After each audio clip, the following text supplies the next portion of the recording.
আসসালামু আলাইকুম সবাইকে। আমি ওয়াসিফ মুভস ইন্টারন্যাশনাল থেকে। সো আজকে আমাদের সাথে রয়েছেন রাকিব ভাইয়া। রিসেন্টলি তিনি বাংলাদেশ থেকে ভিসা পেয়েছেন। সো ভাইয়া কেমন আছেন? আলহামদুলিল্লাহ ভাইয়া, আপনি কেমন আছেন? আলহামদুলিল্লাহ। অস্ট্রেলিয়া কেমন লাগছে? আলহামদুলিল্লাহ, ফার্স্টে এসেই আমার একটু ডিফারেন্ট লাগছে সব কিছু থেকে, কারণ এখানে ওয়েদার বাংলাদেশ থেকে অবভিয়াসলি ডিফারেন্ট। আর এখানে হচ্ছে multicultural people from different nations, so ওদের সাথে কমিউনিকেশন করাটা আসলে একটু টাফ। আর ফার্স্ট অফ অল আসার পরে এখানে একটা ওয়েদারের একটা বেশি ধাক্কা লাগে, যে বাংলাদেশের সাথে ম্যাচ নেই ওয়েদার।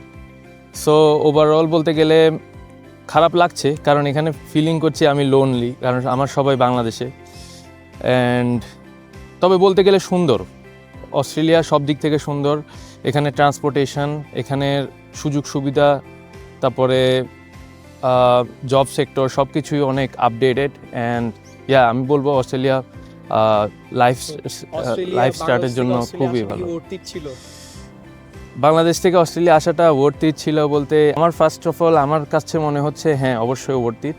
কারণ একটা স্টুডেন্ট যখন তার লাইফ স্টার্ট করবে, ফার্স্টে তাকে একটু স্ট্রাগল ফেস করতে হবে, but in the long run তাকে অবশ্যই একটা ভালো বেনিফিট পাবে তার কেরিয়ারে।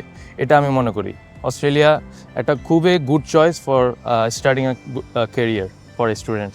সো সবশেষে আপনাকে আস্ক করবো, এই ভিসা জার্নিটাতে from A to Z Moves International কীভাবে আপনাকে হেল্প করেছিল বা আপনার পাশে ছিল? মুভস ইন্টারন্যাশনালের সাথে আমার ফার্স্ট থেকে জার্নি খুব স্মুথ যায়, এবং আমি মুভস ইন্টারন্যাশনালকে চুজ করি for my visa, and they are obviously good and they deserve, and yes they proved that I have comed in Australia. And আসলে তাদের সার্ভিস টপ নচ, এবং আমি স্পেশালি বলবো ইফতেখার ভাইয়ের কথা। উনি খুবই ভালো মানুষ এবং তিনি খুবই ভালো গাইড করে। ওনার কাছে রিচ করলে উনি সবসময় খুবই ভালো সাপোর্ট করে স্টুডেন্টদের ভিসা রিলেটেড এনি কোয়ারিজ। আমি মনে করি everything is good. So thank you ভাইয়া for staying with Moves International. Thank you ভাই।